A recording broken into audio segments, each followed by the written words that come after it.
Iglesia.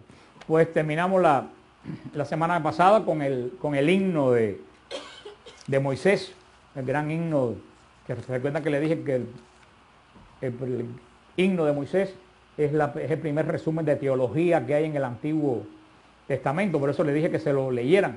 Y vimos la semana pasada las características teológicas que hay en este hermoso himno de Moisés en el capítulo 15, y María, la profetisa, la hermana de Aarón, como con el pandero y el tamboril, y todas las mujeres cantaban una antífona al cántico de Moisés diciendo: canten al Señor, espléndida es su gloria, caballos y jinetes arrojó en el mar.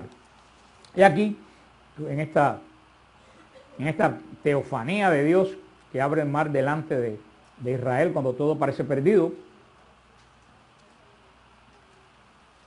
y que Israel comienza la marcha al cumplimiento de la promesa de Dios, pues comienza la tremenda historia de Israel. Vemos en Éxodo 15, versículo 22, Moisés hizo partir a los israelitas del mar del Suf y se dirigieron hacia el desierto del sur.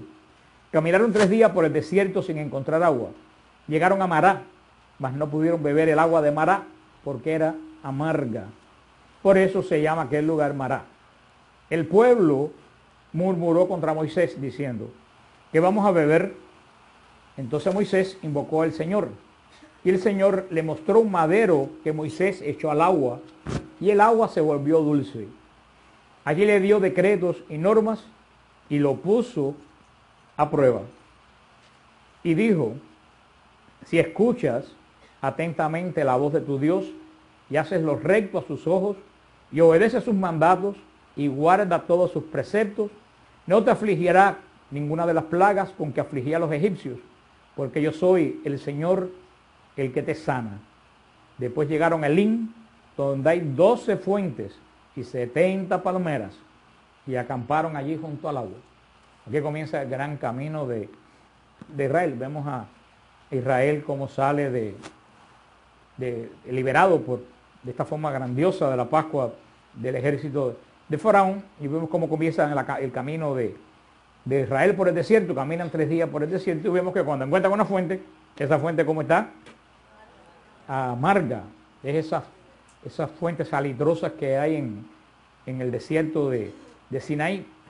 Y vemos que aquí comenzó el deporte nacional de Israel. ¿Cuál es el deporte nacional de Israel? La queja. Aquí comenzó la queja.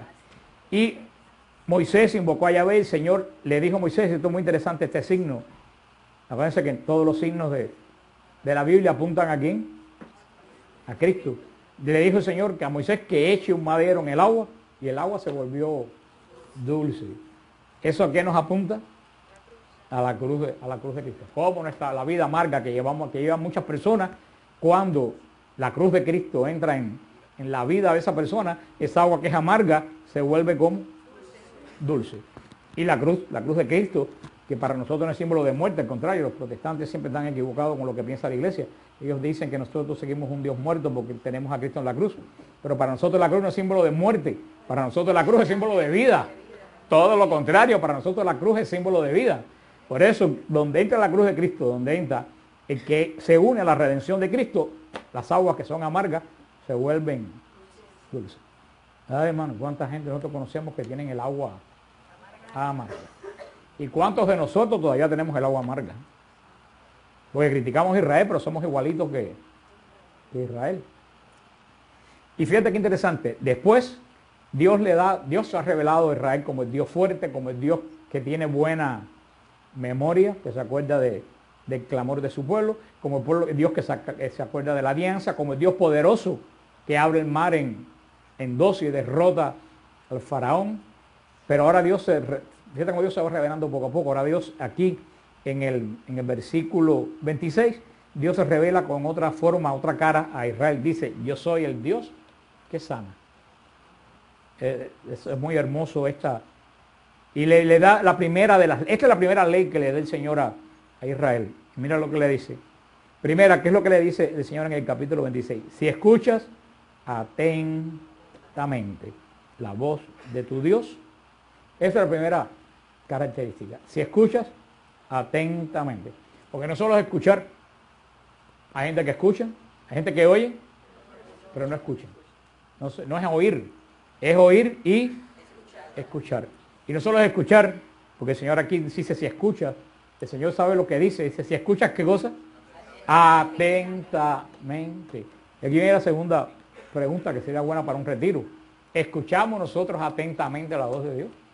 ¿O escuchamos la voz de Dios como... Hoy hay una persona que se había tratado de suicidar y tenía todos los huesos desbaratados desde el cuello hasta los pies. En un hospital me decía, Dios habla. Entre unas preguntas que me hizo en el WTN, en el email. Y yo le dije, claro que habla, está hablando contigo ahora. Yo no soy Dios, pero las palabras que le estaban dando a ella eran las palabras que Dios quería que ella escuchara. Pero es que queremos escuchar truenos y relámpagos y nubes. Y buscando toda esa bobería que oímos en la televisión y buscando todo eso, cuando Dios habla, no le oímos.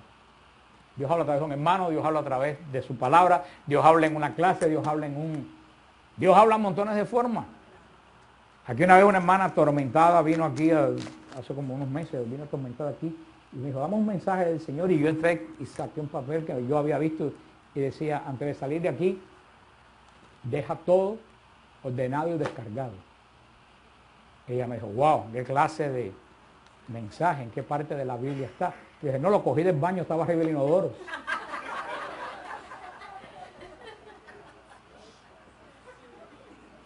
Pero es que ustedes se ríen, porque parece chistoso, pero es que cuando yo fui al baño, que yo leí ese mensaje, yo dije, tremendo mensaje. No es para mí, cuando yo lo leí, yo lo recogí porque yo dije, lo guardé, y dije, tremendo mensaje. Antes de salir de aquí, deja todo limpio y descargado. Eso es lo que todo el mundo debe hacer antes de salir de ahí. ¿Cuánta porquería tienes en el alma? Y te vas de aquí como llegaste, con tus rabias, con tus roñas, con tus envidias, con todo eso te vas de aquí. Y cargando todo eso, sales de aquí aplastado. El Señor te lo dice, antes de salir de aquí, deja como todo limpio. Y no solo limpio, descargado. No, porque tú puedes limpiar y cargar el bulto atrás. Hay gente que limpia y se queda con el bulto alándolo, arrastrándolo, como ese U-Haul que ponen atrás de los carros, como el ciego Bartimeo, cuando el Señor llama al ciego Bartimeo, ¿qué fue lo primero que hizo el ciego? Tiró el manto. ¿Y por qué el ciego tiró el manto? Porque en esos mantos que se doblaban, los pobres metían todas las cosas que tenían. Y el manto de Bartimeo estaba lleno de cacharros que le iban dando y de comida y de cosas, y eso le pesaba para caminar. Por eso cuando el Señor llama a Bartimeo, lo primero que hace es soltar el manto. Se descargó. Nosotros tenemos que limpiarnos, tenemos que descargarnos. Porque tú te limpias, pero todavía en tu conciencia llevas aquello que te pasó, aquello que te hicieron, aquello que no alcancé a hacer. Tienes que descargar esto. Y ese es el primer consejo que le da el Señor. Si escuchas atentamente la voz del Señor tu Dios.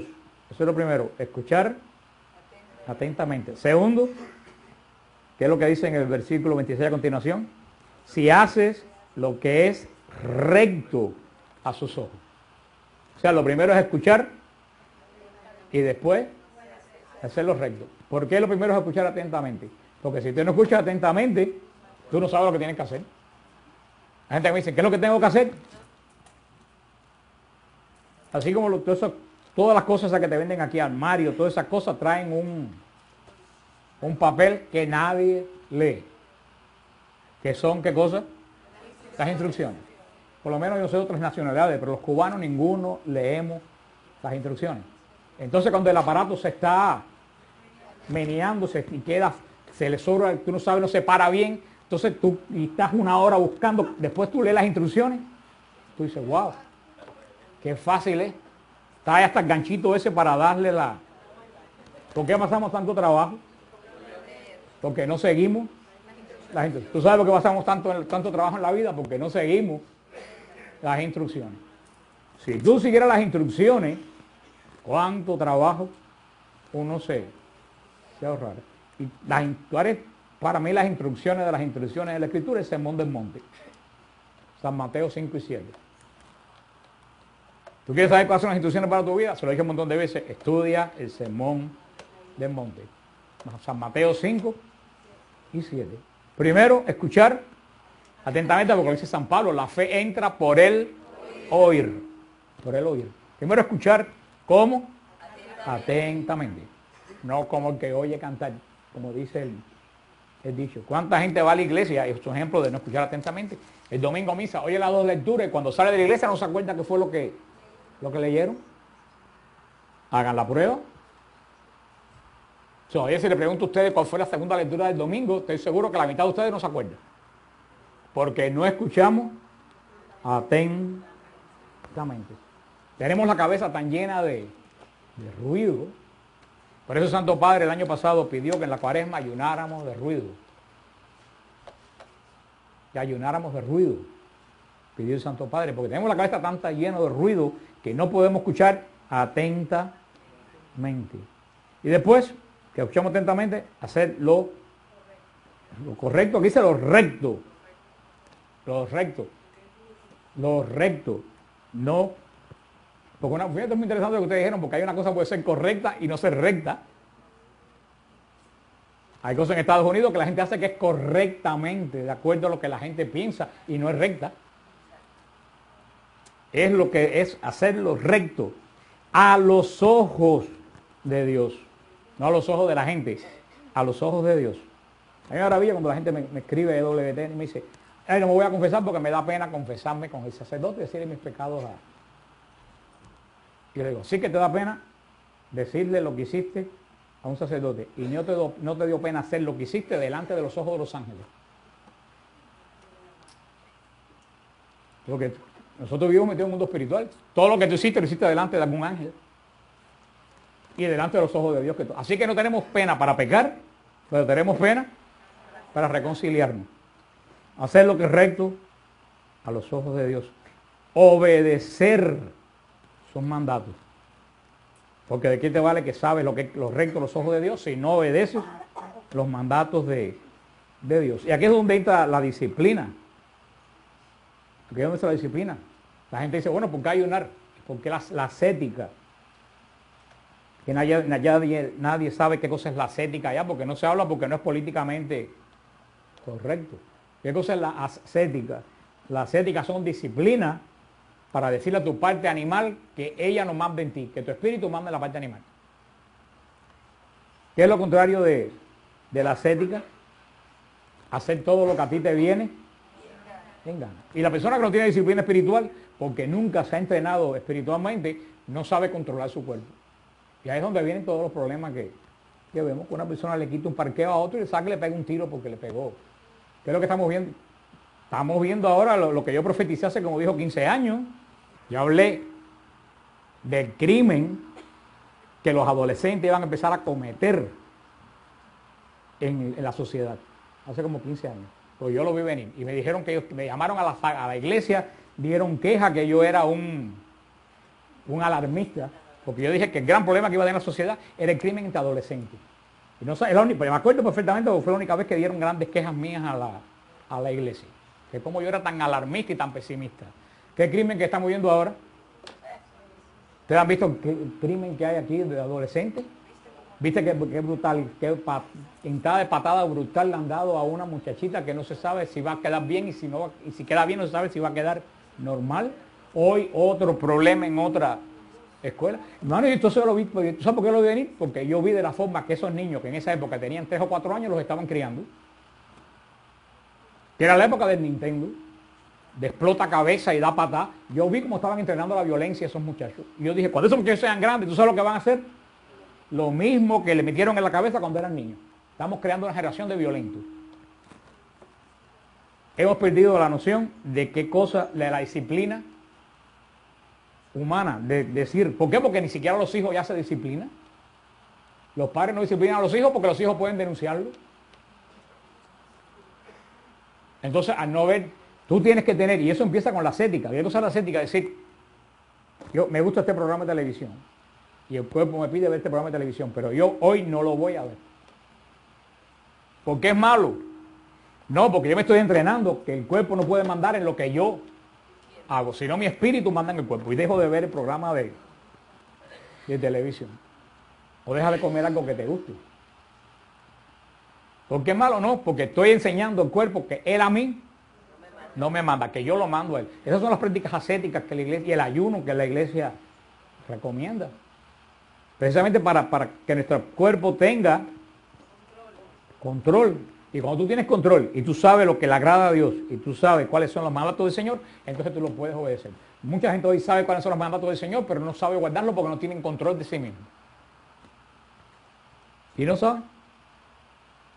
Dice el Señor, si tú haces todo eso, ¿qué es lo que tienes que hacer? Escuchar atentamente, hacer lo recto y obedecer los mandatos. Y si se hace eso, dice, no te afligirá ninguna de las plagas que afligieron a Egipto. ¿Por qué esas plagas afligieron a Egipto? Precisamente por no escuchar la voz del Señor, por no seguir sus preceptos que le dio a través de Moisés. El Señor le dice, si tú le haces caso a Moisés, tú no vas nunca a recibir lo que recibió Egipto. ¿Por qué Egipto lo recibió?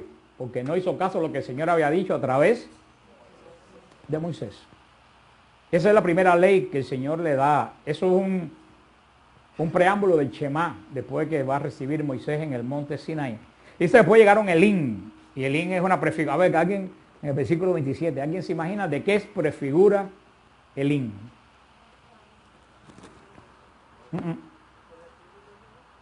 Donde hay 12 fuentes y 70 palmeras.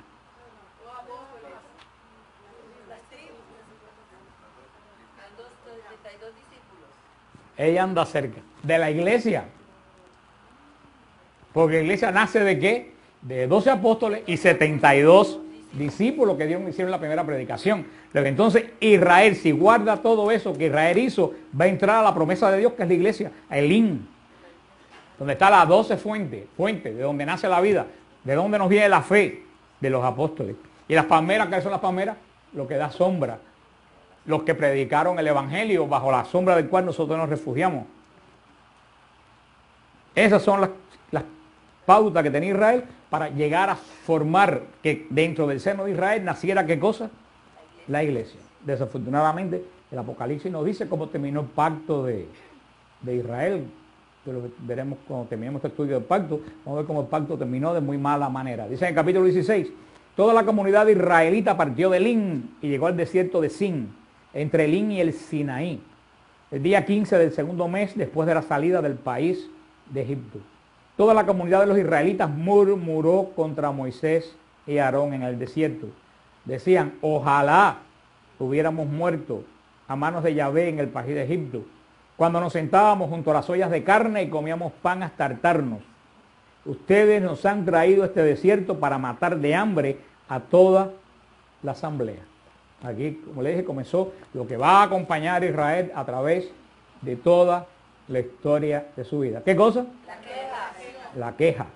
Pero más que queja, esto es murmuración. Porque la queja comienza de la murmuración. ¿Y qué cosa es la murmuración? Decirle de al lado y decirle a este y decirle a aquel, tuviste qué cosa tan grande, tuviste lo que está pasando, lo que está haciendo. Esa es la murmuración. Yo creo que la murmuración es peor que la queja. Porque la queja es de frente.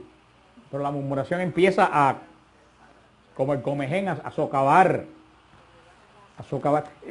En el libro del Éxodo hay una división de pasajes por hechos, que en la Biblia en español se dividen en 18 pasajes. En las Biblias que están en la traducción en español se dividen en 18 pasajes de este camino de Israel por el Éxodo. Y de las 18 partes en que está dividido por hechos este caminar de Israel por el desierto, de las 18 partes, 10 son de queja. De las 18 partes que está dividido el camino de Israel por el desierto, 10 son de queja. Solamente no son de queja pasajes que se encuentra de Moisés con Jetro y se establecen los jueces del pueblo de Israel, la parte de la salida del Sinaí, todas las demás 10 secciones en que está dividido, todo está dedicado a la queja del pueblo de Israel. En 5 ocasiones Israel protesta porque tienen hambre o porque tienen sed. 5 ocasiones promueven. 3 de estas 5 veces el pueblo murmura porque no tiene de beber o de comer. Y las otras 2 protestan porque tienen agua pero no la pueden beber porque está amarga. En la otra tienen comida pero están cansados de comer siempre exactamente lo mismo. Es increíble la murmuración del pueblo de Israel. Y fíjense, porque hemos visto aquí hasta ahora por qué se queja Israel. Porque no tiene agua y porque no tiene comida. Por las cosas materiales. Por las cosas materiales. Eso se va a reflejar en el Nuevo Testamento. Sobre todo en San Pablo, cuando dice San Pablo, el reino de los cielos no es cuestión de comida ni de bebida, sino de santidad. San Pablo porque ha visto, y no solo Israel, ha sido la iglesia y nosotros a través de todo el tiempo, nosotros medimos a Dios por base a beneficios inmediatos. Nosotros medimos la misericordia de Dios a base de ¿qué? De beneficios inmediatos. Israel no se da cuenta que lo espera, ¿qué cosa? Una tierra, una nación que emana leche y miel. Israel quiere ya. ¿A eso le recuerda a alguien? ¿No? ¿No le recuerda a nadie eso que quiere las cosas? Ya. Jacob. Jacob que quería las cosas ya, de la forma que fuera. ¿Y qué le costó a Jacob querer las cosas ya? Le costó largos años de trabajar por lo que quería. Israel quería las cosas ya. ¿Y qué le cuesta a Israel querer las cosas ya? 40 años de caminar por el desierto.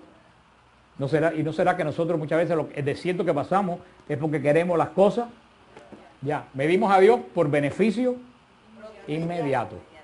Lo que Dios me da ahora. ¿Se acuerdan otro por el estilo? Esaú. No, yo le quiero lentejas, olvídate de la primogenitura que no sé cuándo la voy a ver. Ya. Hermano, revisa tu vida, porque posiblemente tú también midas la misericordia de Dios en base a beneficios inmediatos. ¿Qué no me dio que yo necesitaba ahora? Ahora, Pablo, el mismo Jesús lo va a decir al pueblo de Israel, ustedes me siguen porque les doy de comer. Y tú mismo lo ves en la iglesia, cuando se va a dar algo, los grupos se llenan. Aunque es algo espiritual, alguien va a orar por sanación, eso es dar algo, esto se llena de gente. Esto va a dar un retiro espiritual profundo y la gente no viene. El domingo de Ramos la iglesia se llena porque dan el guano bendito. Que mucha gente termina su petición. Sin embargo, el Santísimo está siempre en el sagrario, y esa gente que solamente va a buscar el guano no va a buscar el Señor, que es a quien se proclama con la palma bendita. Hay 2 murmuraciones que tienen un tema coincidente. La primera, aunque todavía no hemos llegado ahí, pero estamos hablando un poco haciendo un bosquejo de la murmuración. La primera está en la serpiente de bronce, números 21.4. Cuando lleguemos a números, todavía lo vamos a ver, está en número 21.4. Y dice, una de las causas de la murmuración, dice, el pueblo se desanimó por el camino. Esa es una de las causas de las murmuraciones. ¿Cuál es la primera causa de la murmuración? El desánimo. El cansancio, el desánimo, la apatía, la búsqueda de comodidad inmediata es lo que ocasiona la murmuración del pueblo de Dios en el desierto. Y toda murmuración, te lo puedo decir que casi toda murmuración, el origen de casi toda murmuración nuestra es el desánimo. Nos desanimamos. ¿Para qué voy a seguir con este matrimonio? ¿Por qué voy a seguir ocupándome de este hijo? ¿O por qué voy a seguir en el grupo? ¿Por qué voy a seguir? Si total, esto ya no da más para nada. Entonces eso es lo primero lo desánimo. Y después del desánimo, ¿cuál es lo segundo que viene? Depresión. La queja. No la queja.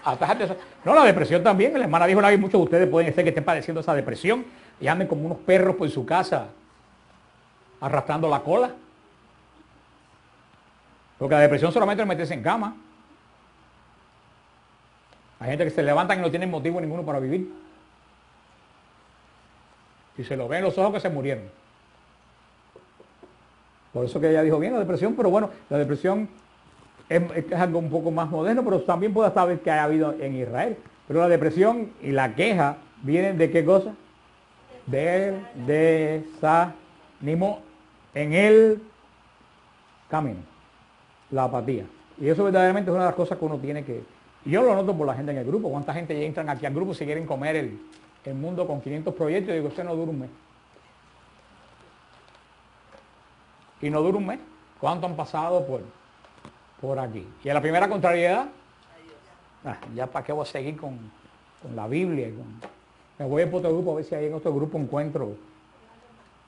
Y se van por otro grupo y a poco tiempo forman una bronca o se vuelven a ir a otro. Y el problema, hermano, no es el grupo.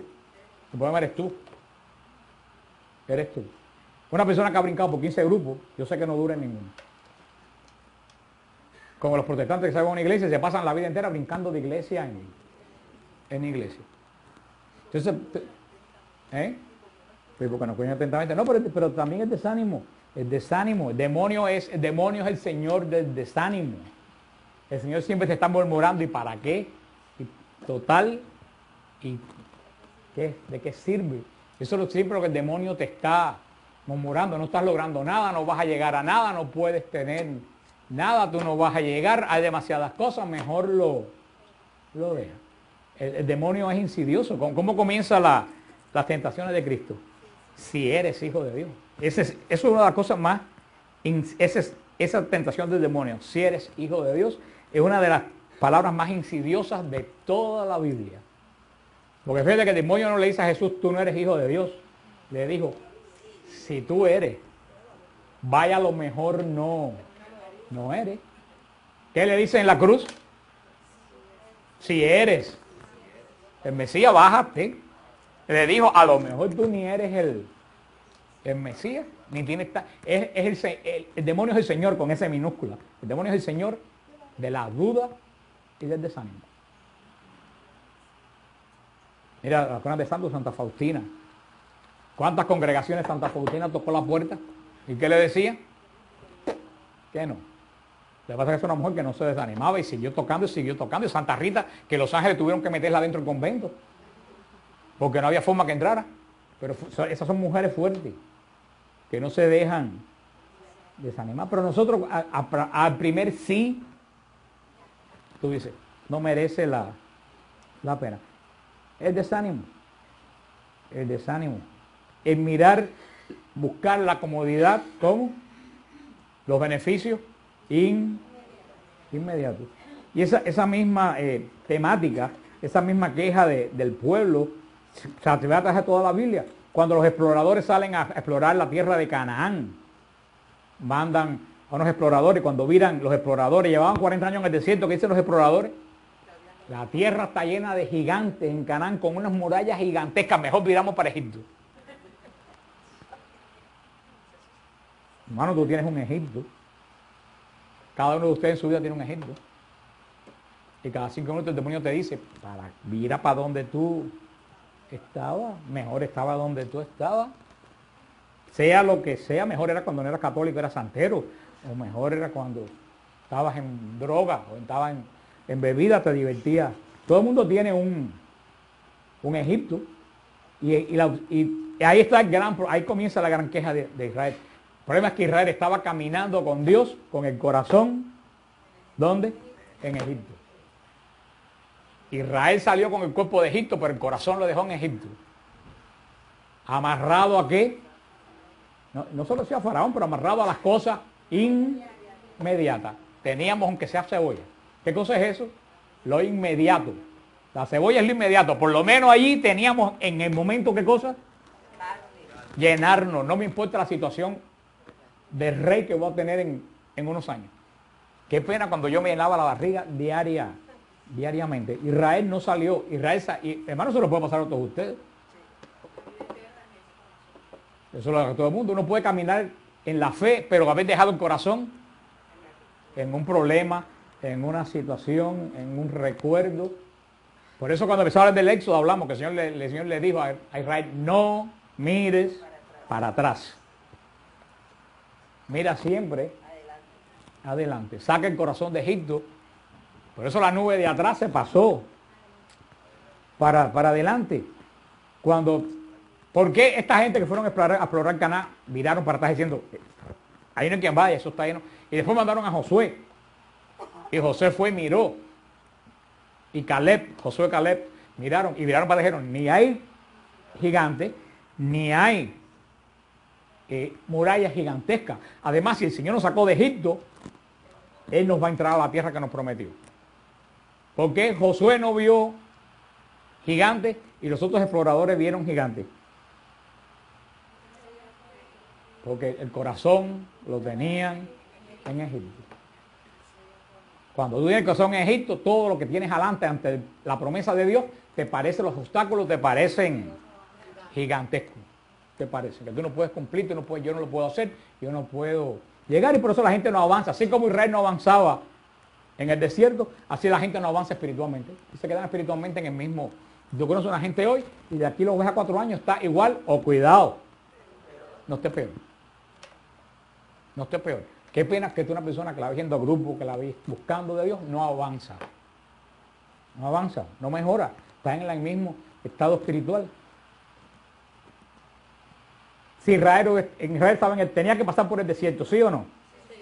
Si quería ver a la tierra prometida, no había otra opción. Tiene que pasar. O sea que el desierto es obligatorio para toda persona que va buscando la promesa de Dios. Porque empieza la gente a decir, ay, pero es que estoy en un desierto tremendo. Y digo, bueno, usted sabe lo que él quiere decir cuando digo desierto, ¿no? Espiritual. El desierto espiritual es en esa situación que tú no sientes nada. No sientes nada. Vienes a la iglesia, oras, comulgas, cantas, pero no sientes nada. Lee la palabra de Dios, pero no sientes nada. Hermano, los israelitas pasaron un desierto de piedra. Nosotros no tenemos que pasar un desierto de piedra, pasamos el desierto espiritual, porque nuestro camino al reino de Dios no es a través de territorios, es a través del Espíritu. Por eso la persona que no pasa un desierto espiritual no ha salido de Egipto. La persona que sale de Egipto, ¿tú sabes lo primero que pasa? Un desierto espiritual. Así que si ustedes nunca han pasado un desierto espiritual, o son bobos, pues están en Egipto. Hoy en día cantidad de gente me dice, pero que estoy en un desierto espiritual. Digo, dale gracias a Dios, atraviésalo. ¿Cómo Israel hubiera llegado más rápido a la promesa de Dios? Si camina para adelante sin mirar y sin protestar ni quejarse. Todo el que tiene desierto espiritual como único lo pasa es con fidelidad. Porque el que camina buscando porque espérate, las cosas, los beneficios inmediatos, hemos visto de comida y de bebida, pero pueden haber beneficios inmediatos de sentimiento. Puede ser que también que busquemos el beneficio inmediato de sentimiento. Yo quiero ir al grupo, quiero que mi corazón se me salga del pecho, y quiero ir a cantar y quiero. Eso también puede ser un beneficio inmediato. Si tú vas a pasar el desierto, la única forma de pasar el desierto es siendo tenaz, caminando siempre para adelante con sentido de orientación. La única forma de tú vas a pasar, yo digo, mira hermano, cuando tú no sientas nada, hay gente que dice, yo no sigo porque no siento nada. Cuando tú no sientas nada, cuando tú tienes que ejercer la fidelidad, tienes que seguir exactamente como tú estabas antes, aunque no sientas absolutamente nada. No. Y no tiene nada que ver con la santidad. Madre Teresa de Calcuta tuvo un desierto de 30 y tantos años. Y nadie se dio cuenta de que andaba en un desierto. Pero ando en un desierto terrible. Quien veía a la Madre Teresa de Calcuta horas y horas sentada delante del Santísimo sin sentir absolutamente nada y muchas veces dudando en la fe. Hay gente que piensa que eso es Madre Teresa, Madre de Calcuta. Para mí eso no es lo malo, para mí eso es la grandeza que ella tiene, que a pesar que decía a lo mejor nada de esto existe, seguía ahí. Eso es fe. Eso es lo que Dios bendice. Si tú estás segura que Dios está ahí, ¿qué premio tiene? La Madre Teresa diciendo, estará, no estará ahí y trabajando por el reino de los cielos. Hermano, ejemplo más grande de fe que ese, yo no lo he visto en mi vida. Y nadie se dio cuenta hasta que se murió de lo que esa mujer, la sequedad que esa mujer pasó en su corazón. Y mira toda la obra que hizo. ¿Por qué? Porque no buscó los beneficios inmediatos. Así será la corona que tiene en el cielo. Así será la corona que esa señora tiene en el reino de los cielos. Santa Teresa de Ávila tuvo 20 años de desierto. San Juan de la Cruz, ni hablar. O sea, todos los grandes santos han pasado desierto espiritual. Así que si tú estás pasando desierto espiritual, lo único que tienes que hacer es como la Madre de Dios de Calcuta: amárrate la sandalia y sigue. Y sé fiel. Eso es lo que Israel no entendió. En la misma, vamos a ver que hasta el mismo Aarón y María se van a murmurar contra Moisés. Porque hasta la familia muchas veces, y cuando digo familia, no solo familia física, la familia espiritual también puede colarse la murmuración. ¿Y por qué María y Aarón van a murmurar contra Moisés? ¿Ustedes no lo han leído todavía? Por pura envidia. Por pura envidia. Y uno dice, vamos a llegar a ese. Y uno dice, ¿cómo es posible que la hermana de Aarón, María, y la hermana de Moisés pueda ser? Hermano, la envidia espiritual es terrible. Vimos el pueblo de Israel, la murmuración. ¿Cómo interviene Dios en la murmuración? La respuesta de Dios a la murmuración en Israel es diversa. No se puede establecer un parámetro fijo de la relación entre murmuración del pueblo y reacción de Dios. Pero hay algunas cosas que vemos. La primera reacción de Dios a la murmuración de Israel es la disciplina. Una disciplina que nosotros muchas veces llamamos castigo. Pero la disciplina de Dios no es castigo jamás. ¿Por qué? Porque Dios nunca, en lo que sucede cuando Israel murmura y viene la disciplina de Dios, cuando Dios disciplina a Israel, nunca busca defender su propia causa. Dios no castiga a Israel, aprende que yo soy un Dios poderoso. ¿Por qué Dios disciplina a Israel? Para que Israel cambie.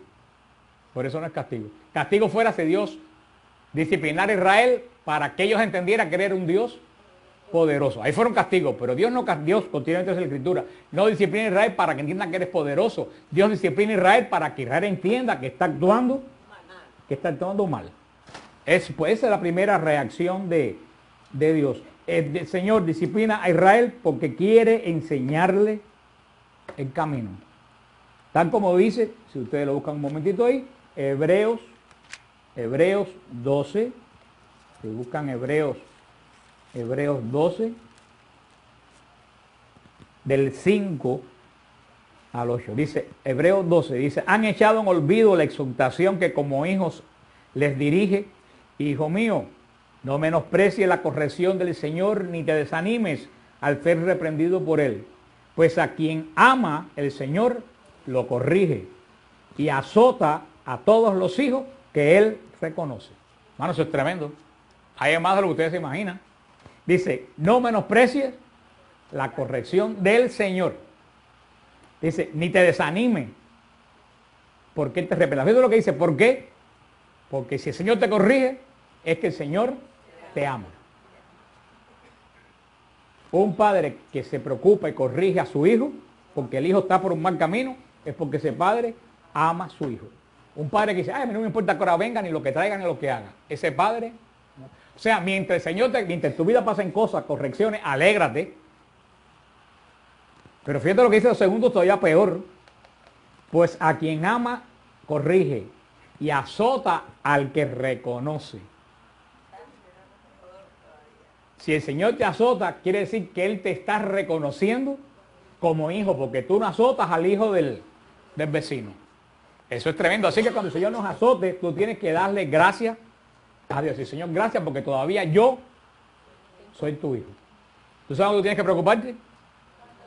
Cuando no te pase nada y andes en lo que te dé la gana y no te pase nada. Hermano, es que el Señor te mira y no te reconoce como hijo de Él. Esas palabras de Hebreos 12, del 5 Dice, sufre para corrección suya, como a hijos los trata Dios. ¿Y qué hijo hay a quien su padre no corrige? Mas si quedan sin la corrección que a todos toca, señal de que son bastardos y no hijos. O sea, son palabras tremendas.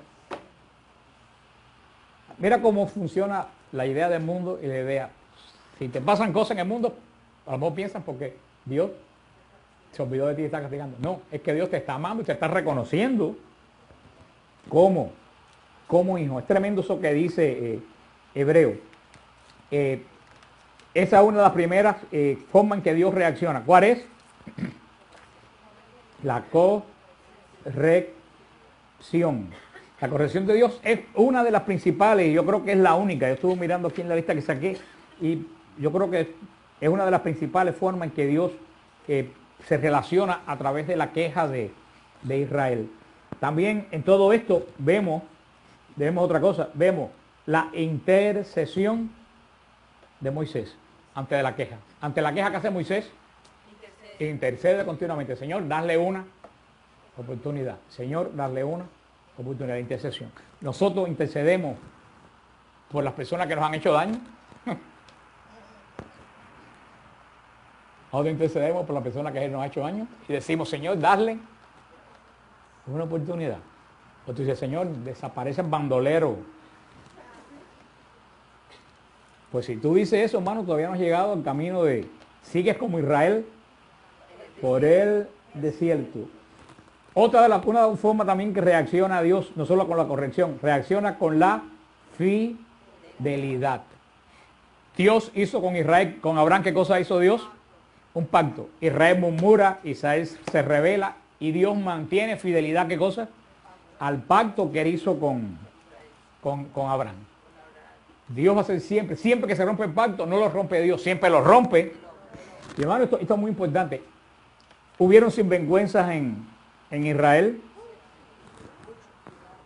Muchos, lean el libro de los reyes, los hijos de Elí, que eran sacerdotes, eran unos perfectos sinvergüenzas, que abusaban de las mujeres que iban a presentar ofrendas y se comían las ofrendas de Dios. Los sumos sacerdotes de Israel no fueron ejemplo de santidad. Miren a Anás y Caifás, que se turnaban el puesto, algo totalmente prohibido por la... Y ahora, ¿Dios abandonó a Israel? No.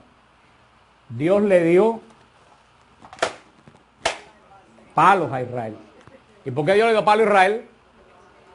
Porque era su hijo, porque lo reconocía como hijo y porque él era fiel a lo que había pactado con Abraham. Hermano, cuidado, eso es lo que mucha gente no entiende, eso es lo que le está pasando a la iglesia. ¿En la iglesia es sinvergüenza? Váyase, es sinvergüenza. Tenemos todo un catálogo. ¿Y tú sabes por qué tenemos todo un catálogo? Porque en los años 60 y 70 Satanás preparó muy bien el camino para que la iglesia se llenara de sinvergüenza. En estos seminarios se llenaron de, no se llenaron porque no todos, pero se infiltraron mucha gente sin vergüenza en la iglesia, que sin vocación venían a sembrar lo que han sembrado ahora. Mucha gente que entraron al sacerdocio no por vocación, sino por profesión. Soy sacerdote de 8 a 5 y después hago lo que me da la gana. Como un médico, como un... Hermano, eso se metió en la iglesia en los años 60. Y si ustedes leen el libro de Elena Blavatsky, la madre de la teosofía, que se llama Isis sin velo, creo que es en Isis sin velo, esa mujer dijo en el siglo XIX, vamos a infiltrar los seminarios católicos.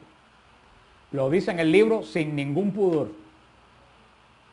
Y así lo dice una de las principales pilares de la nueva era, que no recuerdo ahora el nombre porque yo no iba a hablar de esto, habla de la infiltración de los seminarios católicos. Esa infiltración se hizo y las consecuencias las estamos viendo ahora. Lo que estamos en Elena Blavatsky, la madre de la nueva era moderna. Y lo estamos viendo, y estamos en un periodo súper doloroso de la iglesia, como estuvo Israel en un tiempo. ¿Cuál es uno de los periodos más dolorosos de Israel? Después del desierto. ¿Cuál fue uno de los periodos más dolorosos de Israel? El exilio de Babilonia. No, el exilio de Babilonia. Cuando fue destruida Jerusalén y todo fue. ¿Y por qué fue? Y fue doloroso, fueron 70 años de exilio en Babilonia. Fue extremadamente doloroso, pero ¿qué fue el exilio de Babilonia? El exilio de Babilonia fue una purificación del pueblo de Israel. Les dolió a los israelitas que estaban en Babilonia, que vieron el templo destruirse y los vasos sagrados profanarse. Váyase, el corazón de Israel se murió. ¿Pero por qué Dios hacía eso?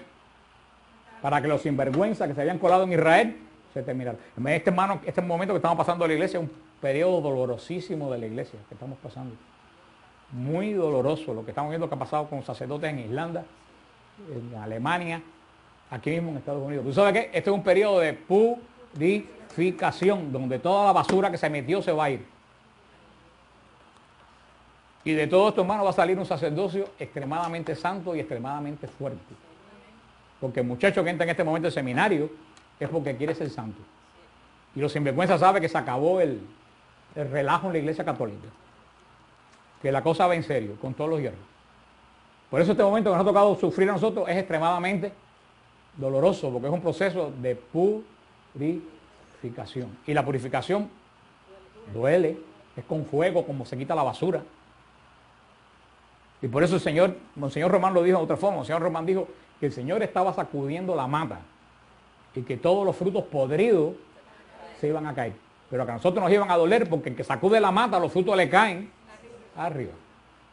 Es el Señor que acabe de purificar a la iglesia para que vuelva de nuevo a ser la iglesia. La iglesia nadie la va a acabar porque tenemos la promesa, las puertas del infierno no prevalecerán. Y nadie la acaba ni de afuera ni de adentro. Así que eso, que se olvide el demonio que la tiene perdida. Pero nosotros que lo vivimos verdaderamente, a veces que uno se desanima. Y de las desánimo, ¿qué es lo que viene? La murmuración y la queja. Así que fíjate que estamos igual que Israel. No podemos desanimarnos. Por eso ya yo estoy, que ya no me fío en esas noticias que veo, que si la iglesia, que si el abuso en tal lugar, hermano, yo no lo miro. Yo no le presto atención a eso, yo no dejo que eso me desanime, ni me quite. ¿Se acuerdan cuando yo le dije que había que usar como los caballos mirar siempre para adelante? No dejar que estas cosas, porque lo que Satanás quiere es desanimarte y que tú digas, no merece la pena que yo siga haciendo esto, no merece la pena y que las almas se pierdan. No podemos dejar que Satanás salga con la suya. A mí que, como dice el Salmo, se pueden caer 10.000 a mi derecha y 20.000 a mi izquierda, que yo sigo para adelante. A mí ni lo que pasó en Irlanda, ni lo que pasó en Alemania me interesa. A mí me interesa la iglesia santa que va a salir de aquí. Y a eso es lo que tenemos que mirar y tenemos que seguir nosotros en camino, porque no hay otra iglesia. Tú te puedes ir para la iglesia del Cordero de no sé quién. Esa no es la iglesia. Ese Señor nadie le dio poder para fundar una iglesia. Esa no es la iglesia. Esta es la iglesia de Jesucristo. Y aquí es donde nosotros tenemos que estar y tenemos que echar para adelante y tenemos que hacer que esta iglesia sea santa, sí o sí. ¿Y qué podemos hacer? Orar, por supuesto, María, la oración. Hermano, hay que orar por los sacerdotes, hay que orar por los seminaristas. Yo le pido en el nombre de Cristo que oren todos los días por los seminaristas. Los 3 muchachos que pertenecían a este grupo, que están, los 4 que están en el seminario, no son 3, que están en el seminario. Oren por Álvaro, oren por Julio, oren por...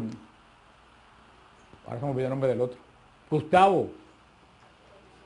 Y por el sobrino Mirta, que está en el seminario también, allá en Perú, que de cierta forma también es de aquí del grupo, por sobrino nuestro, por Mirta, que ahora está en misión. Oren por esos muchachos para que sean sacerdotes santos. Para tantos muchachos que me escriben. ¿Sabes lo que es? Que hayan todavía tantas vocaciones en un momento que el sacerdocio está tan desprestigiado. Hay que darle gracias a Dios. Eso es un milagro. Que hayan 70 muchachos en el seminario en un momento que hay tanto desprestigio contra el sacerdocio y tanto peligro que te pueden acusar de lo que tú no hiciste. Eso es un milagro. Eso es un milagro. Otra escuela se hubiera quedado sin alumnos. Tenemos que orar por... Primero, orar. Tenemos que orar. Y lo segundo, tenemos que reparar. Se lo he dicho 1.000.000 de veces. Hay que hacer oración de reparación. Hay que ir al Santísimo, hay que hacer oración de reparación.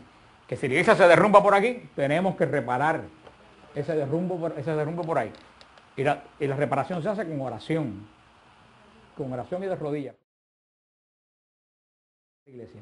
Pues terminamos la semana pasada con el himno de Moisés, el gran himno, que se recuerda que le dije que el himno de Moisés es el primer resumen de teología que hay en el Antiguo Testamento, por eso le dije que se lo leyeran.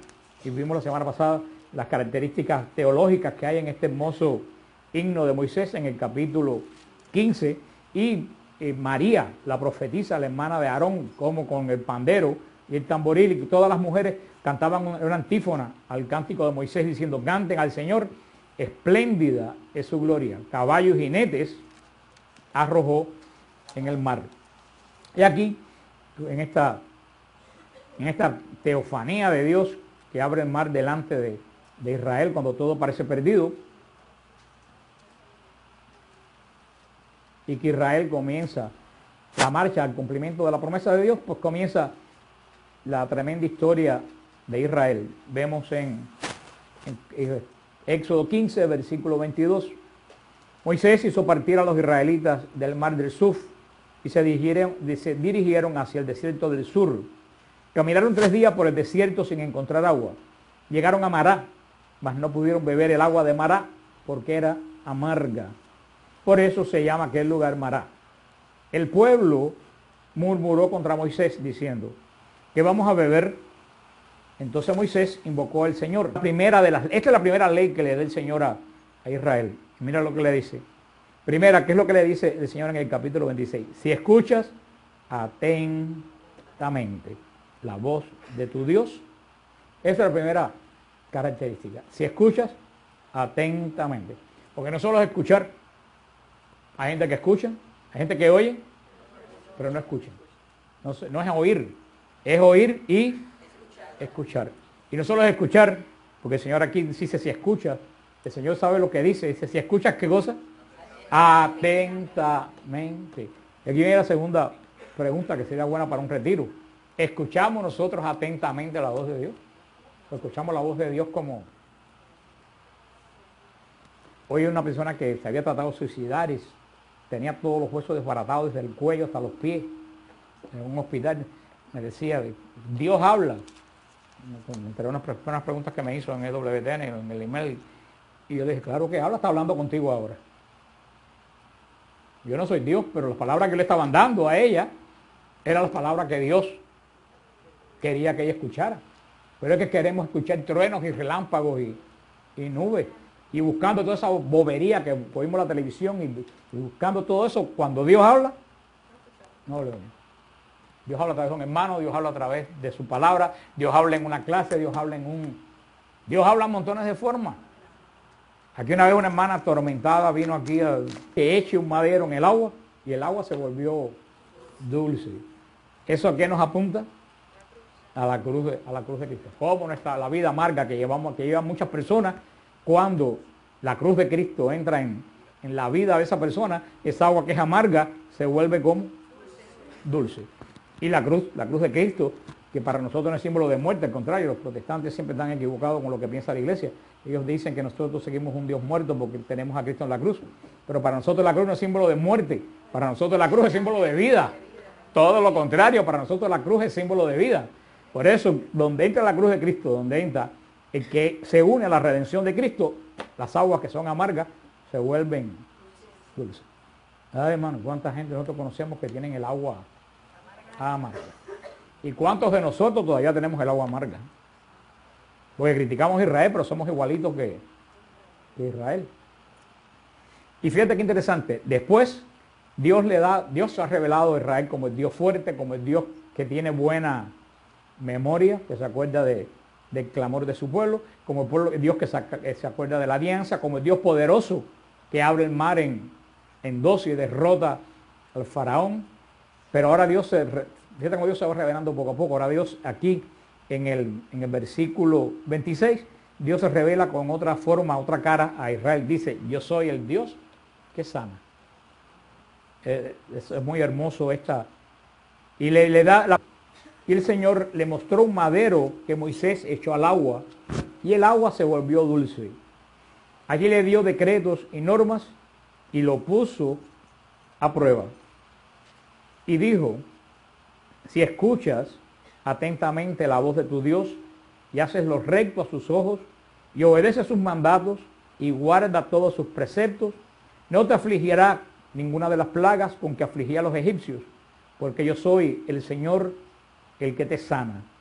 Después llegaron a Elim donde hay 12 fuentes y 70 palmeras, y acamparon allí junto al agua. Aquí comienza el gran camino de Israel. Vemos a Israel como sale liberado de esta forma grandiosa de la Pascua del ejército de Faraón, y vemos cómo comienza el camino de Israel por el desierto. Caminan 3 días por el desierto, y vemos que cuando encuentran una fuente, esa fuente ¿cómo está? Amarga. Es esas fuentes salitrosas que hay en el desierto de Sinaí. Y vemos que aquí comenzó el deporte nacional de Israel. ¿Cuál es el deporte nacional de Israel? La queja. Aquí comenzó la queja. Y Moisés invocó a Yahvé. El Señor le dijo a Moisés, esto es muy interesante, este signo. Acuérdense que todos los signos de la Biblia apuntan a ¿quién? A Cristo. Le dijo el Señor que a Moisés, que hace como unos meses vino a tormentar aquí, y me dijo, dame un mensaje del Señor, y yo entré y saqué un papel que yo había visto y decía, antes de salir de aquí, deja todo ordenado y descargado. Ella me dijo, wow, qué clase de mensaje, en qué parte de la Biblia está. Y dije, no, lo cogí del baño, estaba arriba del inodoro.